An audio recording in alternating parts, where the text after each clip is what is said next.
の公園、小学生の頃よく一緒に遊んだよね。懐かしいな。ねえ、覚えてる？私がこっそり家から持ってきた雑誌。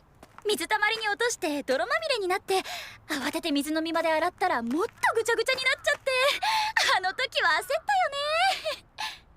ね。ひまり、今日は。分かってるよ。昔みたいにここで遊ぶわけじゃないんだよね。After 11 episodes of back and forth romance, fighting, and drama, we finally get to that moment nearly all rom-coms lead up to. The confrontation moment. The moment where everything comes together and the romance takes one large step forward or a huge step back. Plot is usually better in both cases, but this time it's different. The trope of the obvious main girl to end up with the obvious main guy is sidelined in favor of having a serious one-on-one conversation with two friends who have fallen in love with the same person. It is this difference that makes this ending so great.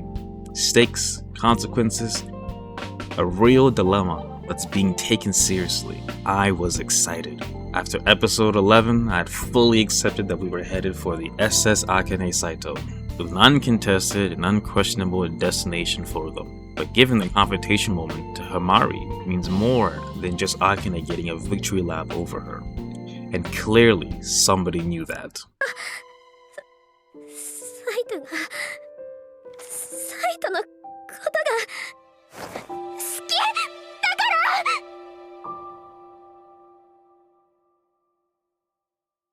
ら。だから何？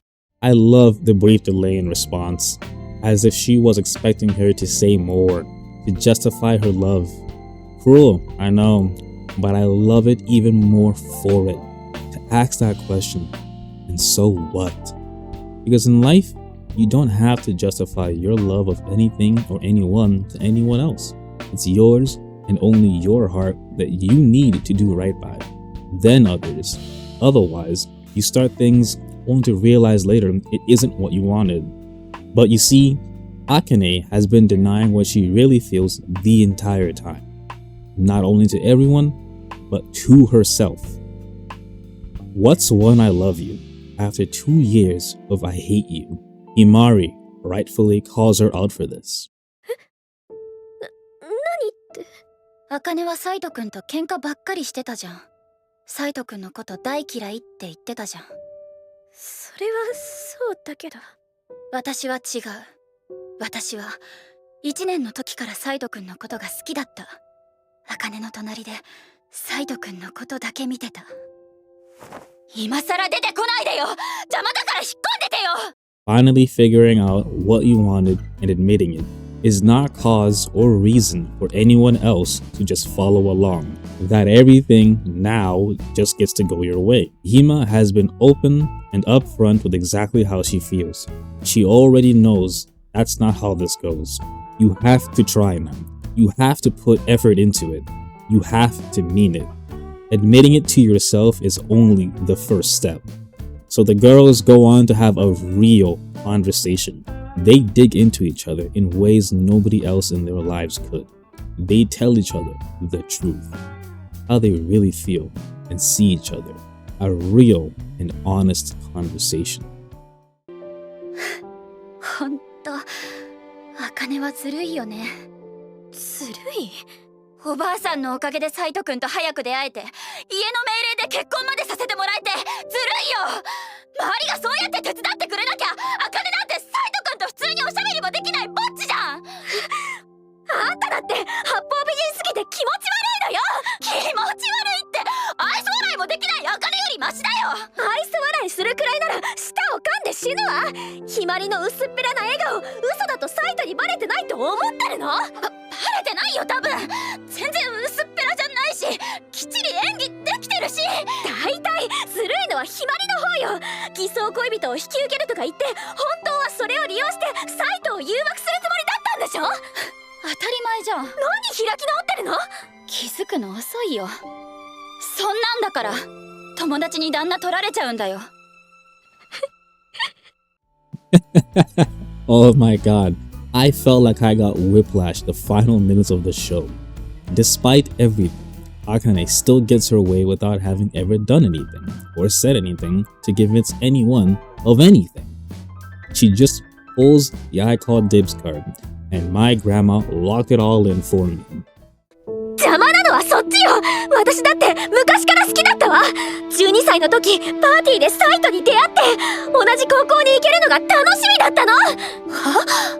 何それ、初耳なんだけど、どういうこと？おばあちゃんが北条家のパーティーに連れて行ってくれたのよ。うちのおばあちゃんサイトのおじいさんと仲が良かったから。 What was the point of this 6-minute long conversation in the finale of the anime if it didn't matter? They refused to follow through with what they set up and instead pivoted hard back to the status quo.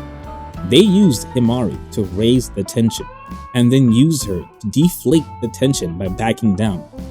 Akane learns nothing. She remains nothing. She is only the stereotype.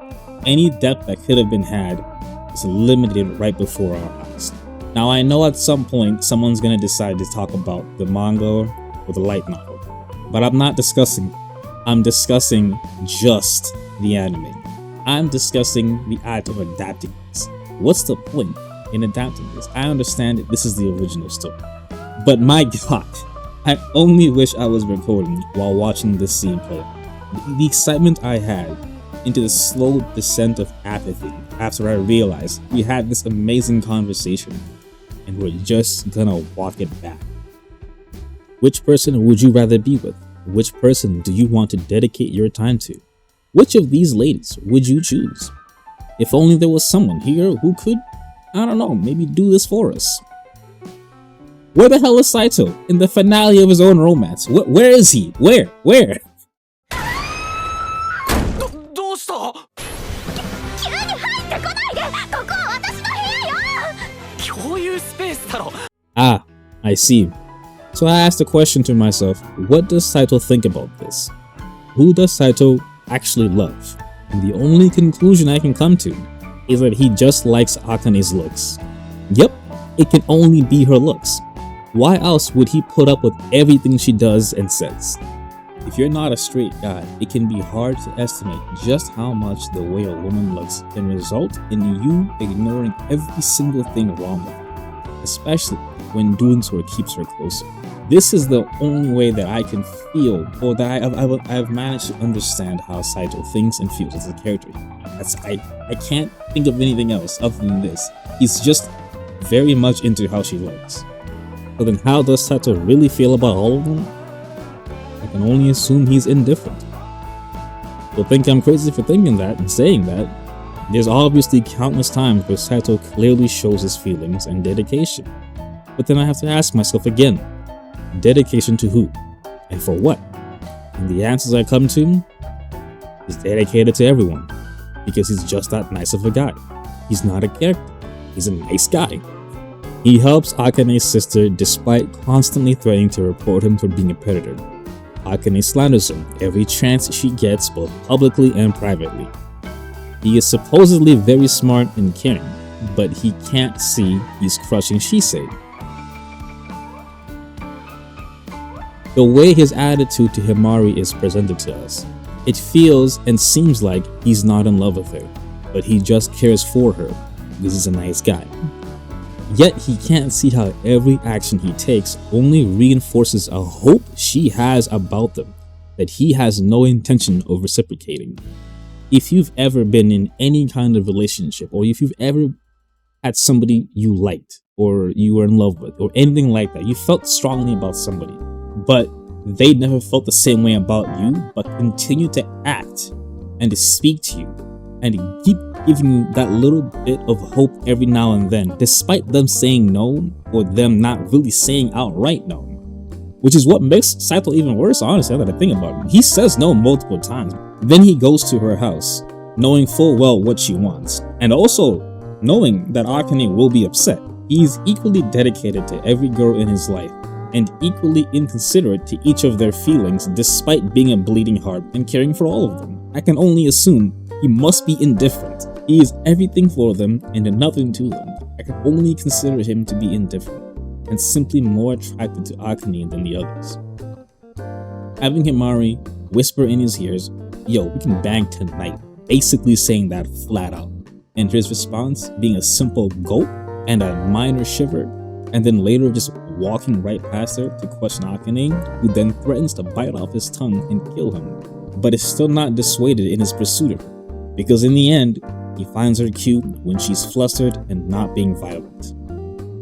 I can relate to that. I can relate to that. But at the same time, I can see how it doesn't work. It just doesn't work in this anime. I don't hate this ending. I'm just disappointed. A disappointment brought on because they decided to take things seriously by bringing in Himari and Akane and having the two of them have a real conversation, really dig into each other. When you have that kind of breakdown, and it's usually a setup for building things back up, getting things where they need to go by building everything back up together. But they just roll credits. Pretty much they just roll credits. Akane and Sato get right back to business as usual.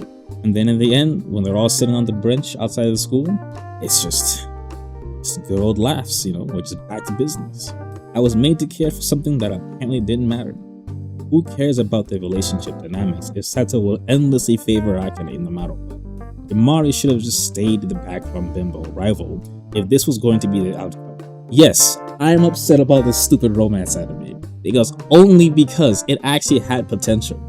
You can only be upset about something if it had potential to be very good. I was looking for a very good anime, a very good romance. I enjoyed the 11 episodes.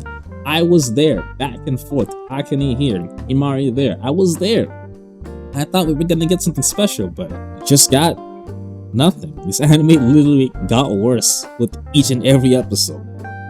It's sad. It's sad.